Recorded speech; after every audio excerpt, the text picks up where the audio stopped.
அண்மை செய்தியாக பார்த்து வருகிறோம்.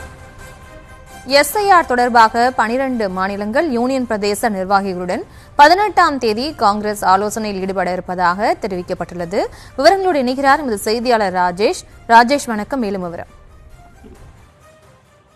வணக்கம். காங்கிரஸ் கட்சி சார்பிலே ஒரு முக்கிய அறிவிப்பு வெளியிடப்பட்டிருக்கிறது. அதாவது வரும் 18ஆம் தேதி இந்த எஸ்ஐஆர் நடைபெறக்கூடிய மாநிலங்களிலே அவர்கள் ஒரு ஆலோசனை கூட்டத்தை நடத்த இருப்பதாக அறிவிப்பை வெளியிட்டிருக்கிறார்கள். அந்த அறிவிப்பு தான் தற்போது ஒரு பேசு பொருளாக மாறி இருக்கின்றது. ஏனென்றால் இந்த எஸ்ஐஆர் பணிகள் நவம்பர் 4ஆம் தேதி தொடங்கி டிசம்பர் 4ஆம் தேதி வரை, அதாவது ஒரு மாத காலத்திற்கு நடைபெறும் என்று அறிவிக்கப்பட்டிருக்கின்றது.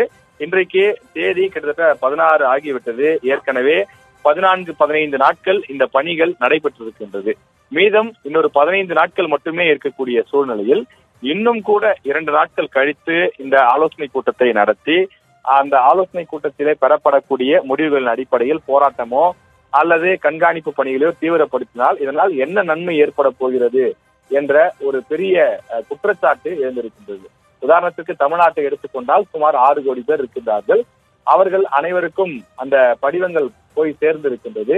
அதாவது 90% மக்களுக்கு இந்த படிவங்கள் சென்று சேர்ந்திருக்கிறது. மீதம் இருக்கக்கூடியவர்களுக்கும் படிவங்களை கொடுக்கக்கூடிய பணி நடைபெற்றுக் கொண்டிருக்கிறது.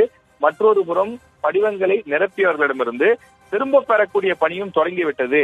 பல வீடுகளில பல மாவட்டங்களில அந்த எஸ்ஐஆர் ஃபார்மை விண்ணப்பத்தை பூர்த்தி செய்து அவற்றை திரும்ப பெற்றுக் கொள்ளக்கூடிய பணியும் நடைபெறுகிறது. இன்னொரு 10 நாட்களுக்குள் அல்லது ஒரு 5-6 நாட்களுக்குள் ஒரு 50% மேலாக அந்த பூர்த்தி செய்யப்பட்ட விண்ணப்பங்களை தேர்தல் அதிகாரிகள் திரும்ப பெற்று விடுவார்கள்.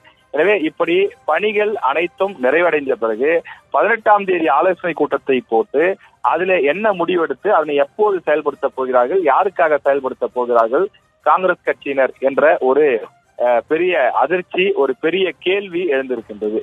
இந்த எஸ்ஐஆர் பணிகள் ஆரம்பிக்கப்பட்டது பீகாரிலே.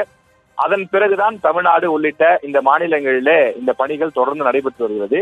எனவே எஸ்ஐஆர் பணிகளில் நிறை குறைகள் என்ன என்பது குறித்து காங்கிரஸ் கட்சிக்கு நன்றாக தெரியும். அப்படி இருக்கும்போது இதுல சில பிரச்சனைகள் இருக்கிறது என்று சொன்னால் அதை முன்கூட்டியே தங்கள் கட்சி நிர்வாகிகளை அழைத்து இந்தந்த விஷயங்களில பிரச்சனை வரும், இதை நீங்கள் எல்லாம் சரிபார்க்க வேண்டும். உதாரணத்துக்கு இப்ப திமுக பார்த்தோம் என்றால் ஒரு கால் சென்டர், ஒரு உதவி மையம் போல ஏற்பாடு செய்திருக்கிறார்கள். வழக்கறிஞர்கள் நியமித்திருக்கிறார்கள். அவர்கள் கட்சி சார்பில் ஆயிரக்கணக்கான பூத் ஏஜென்ட்களை களத்தில் இறக்கி விட்டிருக்கிறார்கள். அதுபோன்று ஆக்கப்பூர்வமான பணிகளை முன்கூட்டியே தொடங்கி இருக்க வேண்டும் அல்லவா? ஏன் காங்கிரசுக்கு இந்த எஸ்ஐஆர் பணிகளிலும் இவ்வளவு காலதாமதம் என்று தற்போது கேள்வி எழுந்திருக்கிறது.